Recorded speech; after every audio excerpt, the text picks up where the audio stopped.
Hi, you guys.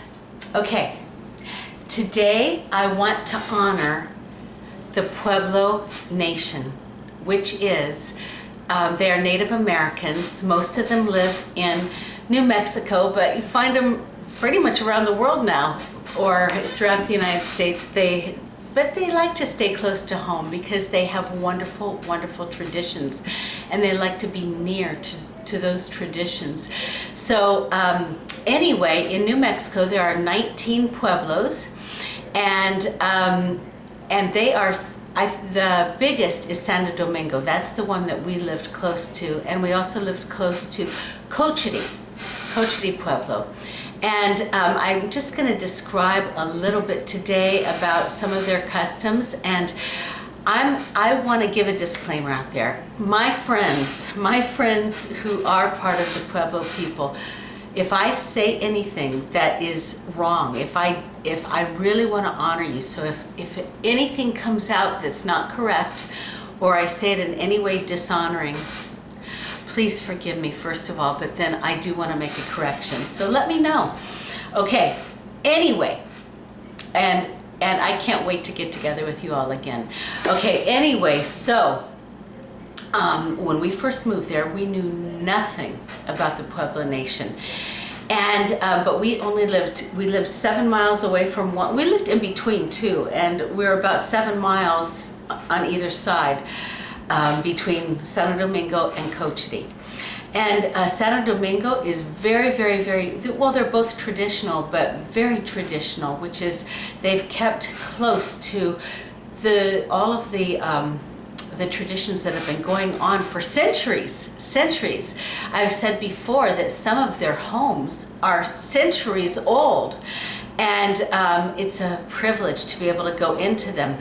Well, each pueblo has a special feast day, and the one for where they honor the patron saint, and the one for San Domingo. See, like San Domingo was named after, I think, a saint. Maybe I'm wrong on that point, but anyway, because I'm not sure. But anyway, they honor a saint on that day, their patron saint, and it's a holy day, their feast day. But it's the one day out of the year, their feast day, or maybe they've got another one here or there, that they open up the pueblo to the public, because usually they keep their community very, very, they don't have much interaction. Oh, and let me say that the nation is a nation within the nation, so they have a lot of their own rules too, but they do also obey the rules of the United States. So it's a very unusual situation. Okay, so anyway, they have all right, each feast day, whether it be August 4th for Santo Domingo, and I think that maybe the one for Cochiti is in June, I forget. June 10th? Maybe I'm wrong. But anyway, on the feast day, they open it up to the public, and it will be a huge fair, and then the public can come in and buy and try Pueblo food. It's like going to a state fair or a county fair, but in the Pueblo. And then I forget if people sell their jewelry and stuff like that. Well, but the thing is that within their homes, what they do for their family and their friends is they have their own feast. And what is a real privilege is if you are specifically invited to somebody's home and enjoy, then you are able to go and enjoy and participate in their home with their food. And the women spend days upon days preparing. They will cook for days. Their bread, all right, let me tell you about the bread. Okay, their bread is extremely special. I think I told you before that in the Pueblo, the homes are made of adobe. And it's hard to explain. I think their adobe is made with mud. I am not sure, but anyway, it's hard. Google it. Google it. You can find out for yourself. But it's adobe homes. Well, the ovens are the same. They are outside. They still do things like they did centuries ago, and they have these big dome-like ovens outside. They're like domes made out of adobe with a hole, and then they'll block up the hole when they're cooking the bread with like stones or wood or something, I forget. And but then the big ones, the big domes or ovens can fit like 50 loaves, big loaves of food in it, of bread, big loaves of bread. And then there's ones that can fit like 30 that are a little smaller. And then I think that they've got ones that are real small for their individual, family use. But it's amazing, amazing. And then they end up not just sharing the bread that day and feeding so many people, but they end up sending you home with a loaf, out of the goodness of their heart. And okay, so what it's like when you're invited to a Pueblo home. It is amazing. And each home, okay, you have to realize that this is a day of, this is a holy day for them. Even though this is the day that they invite the people. See, on the other days, one of the laws is they have a sundown law that, like, at sundown, only the people from the community can be in the Pueblo. And that's the sundown law. But on this day, you can stay all night until the wee hours and just enjoy. And as I said, for the public, they have the fair, and you can buy food and you can watch them dancing. But for them, it's an extremely holy day. And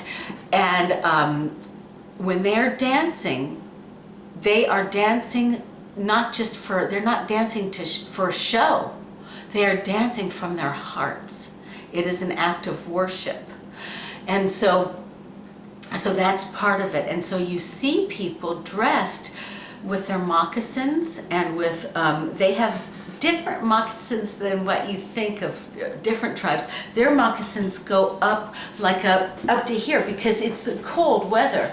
And it can be cold, not in August, but they also have winter dance too, Christmas dance, I think, when we were invited sometimes. But they have beautiful boots that go up to above the ankle, like to the calf, like to there. Okay. And just gorgeous. And then beautiful, they're dressed beautifully, but that's in traditional. Not everybody, but the ones who are going to dance are dressed traditionally. And then it's amazing, their dances. Hundreds of people dance at once. That's how it is. It's not like what you think. It's not like they show in the movies. It is dancing like hundreds of people at once dance. And anyway, so that's very, very amazing. Also, sometimes just off the top of my head, so I remember in later years when we were sitting around watching the dances, some of our friends offered us elk that they had cooked, it was almost like raw. It was like dried. And I have to say that that's an acquired taste. That wasn't my cup of tea, but it was an honor to try it. Okay, but when you're actually invited to somebody's home, it is amazing. What you do is, it's not a time to chit-chat. It's not a time to talk. It's a time to honor, because the women not only have been cooking for days, but they have a heart to serve. And it's not a time to talk. They want to serve as many people as come to their home. And they serve all day long. People come all day long. That's how much food they cook. And they not only cook the bread, but then their specialty is chili, green chili stew and red chili, and oh my goodness, it is so amazing. That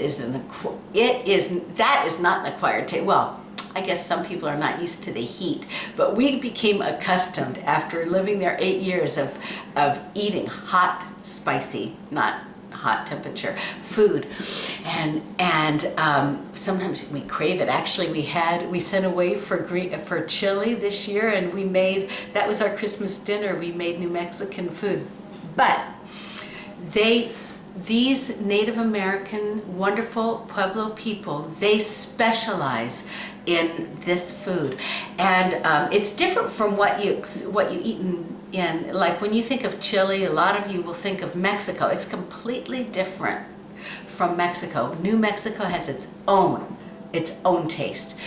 Very good. Okay. But anyway, this is off the subject too, but if you go to a restaurant in New Mexico, they'll just say green or red. And that means green or red chili.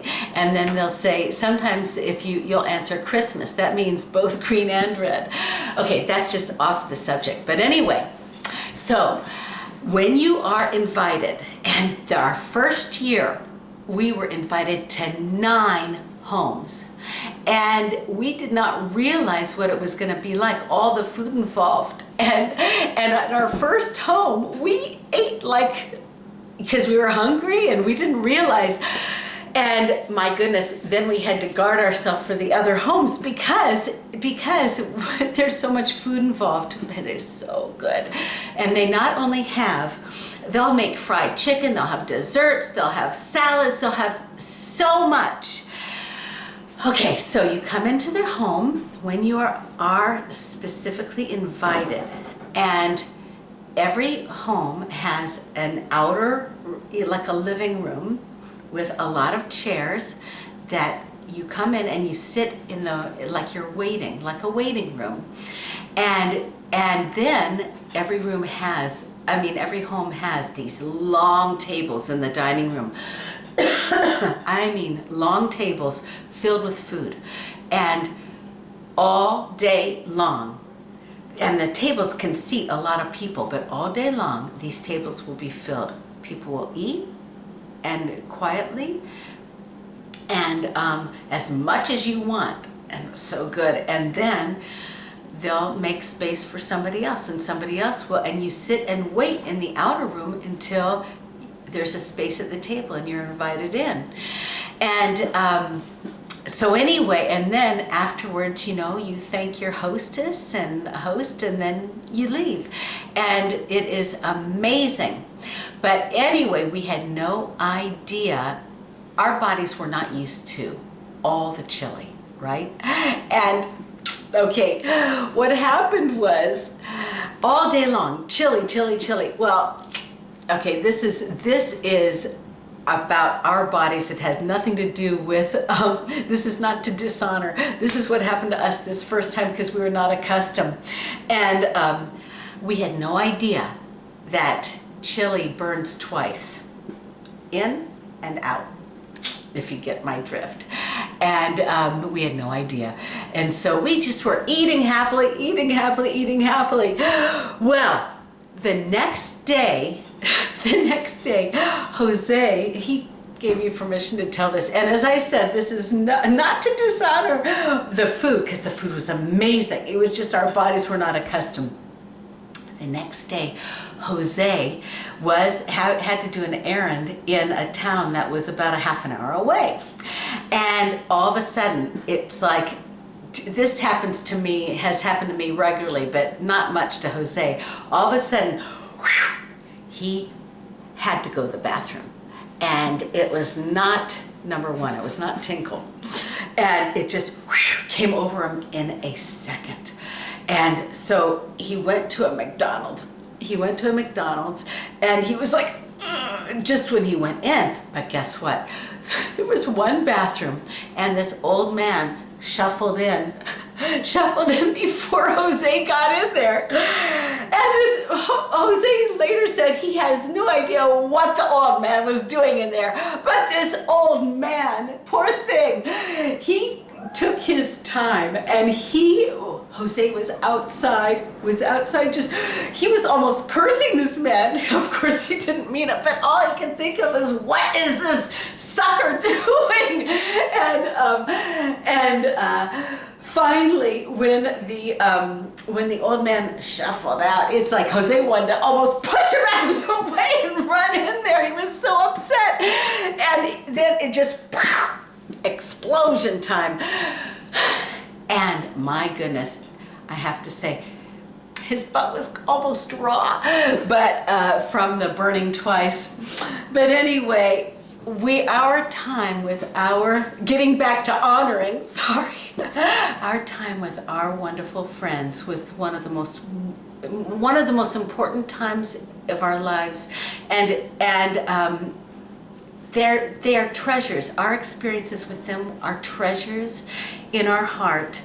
And I would love to be able to go back to New Mexico in August 4th and experience it again. But also, I would love to go just and hang out with my friends on a different day, because I miss them. Anyway, I hope that this video brought honor to my good friends from the Pueblo Nation. Okay, there we go. Bye.